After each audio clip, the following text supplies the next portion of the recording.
दोस्तों एक तहकीक में ये बात सामने आई है कि अगर आप 10,000 कदम रोजाना चलते हैं तो आपका वजन कम होना शुरू हो जाएगा और आपके जिस्म में मौजूद इजाफी चर्बी चंद दिन में ही गायब होना शुरू हो जाएगी। दोस्तों रिपोर्ट में बताया गया है कि ये उन लोगों के लिए अहम है जो 10,000 कदम चलकर अपना वजन कम करने के ख्वाहिशमंद हैं। ताहम अगर आप ऐसा नहीं कर सकते तो भी अपनी चंद आदत तब्दील करके यही नताइज हासिल किए जा सकते हैं। दोस्तों वजन कम करने के लिए चहलकदमी नहीं कर सकते तो फिर कौन सी आदतें अपनानी चाहिए, इस वीडियो में हम इन्हीं बातों का तस्करा करेंगे। दोस्तों वीडियो में आगे बढ़ने से पहले मेरी आप सभी देखने और सुनने वालों से एक छोटी सी गुजारिश है कि आप हमारे हेल्थ प्राइम यूट्यूब चैनल को ज़रूर सब्सक्राइब करें।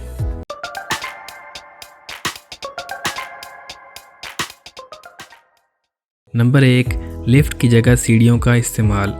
दोस्तों माहिरीन ने मोटापे का शिकार होने वाले अफराद को लिफ्ट की जगह सीढ़ियों का भरपूर इस्तेमाल करने की तजवीज़ दी है। साथ में ये भी कहा कि अपनी गाड़ी को पार्किंग में ज़्यादा से ज़्यादा दूर खड़ी करें। दोहराने के बाद चहलकदमी। दोस्तों रिपीट में तजवीज़ दी गई है कि ऑफिस में खाना खाने के बाद थोड़ी देर के लिए चहलकदमी की जाए, हत्ता कि अपना पानी भी खुद उठकर जाकर पिया जाए।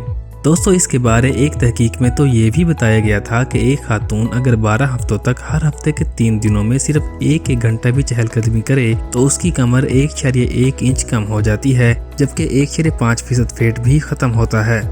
नंबर 3, तेजी से चलना। दोस्तों जब आप तेजी से चलते हैं तो आपके जिस्म में मौजूद कैलोरीज काफ़ी तेजी से जलती है। अगर आप वजन कम करना चाहते हैं तो आप आहिस्ता चलना शुरू करें और 5 मिनट बाद ही तेजी से चलने लग जाएं। नंबर 4, चढ़ाई पर चढ़ना। दोस्तों माहिरीन ने बताया कि पहाड़ी इलाकों में चहलकदमी करना बिलखसूस ऊंचाई की तरफ जाने में ज़्यादा कैलोरीज ख़त्म होती हैं। अगर हफ्ते में सिर्फ 3 मरतबा भी ऐसा कर लिया जाए तो ये आदत ज़्यादा फ़ायदा पहुंचा सकती है। नंबर 5, चलने के अंदाज पर तवज्जो। दोस्तों इससे मुतालिक माहिरीन का कहना है कि अपने पेट को खींच कर चलने और दुरुस्त अंदाज में सामने देख कर चलने से भी जिस्म पर मुस्बत असरात मुरतब होते हैं और इसलिए कहा जाता है कि हमेशा सीधे चलें। दोस्तों ये एक मालूमाती मजमून है, बेहतर तशख़ीस और तजवीज़ के लिए अपने मुआलिज से रब्ता करें। दोस्तों आज के लिए इतना ही, दुआ में याद रखिएगा और आप हमारे हेल्थ प्राइम यूट्यूब चैनल को सब्सक्राइब करना बिल्कुल भी मत भूलिएगा।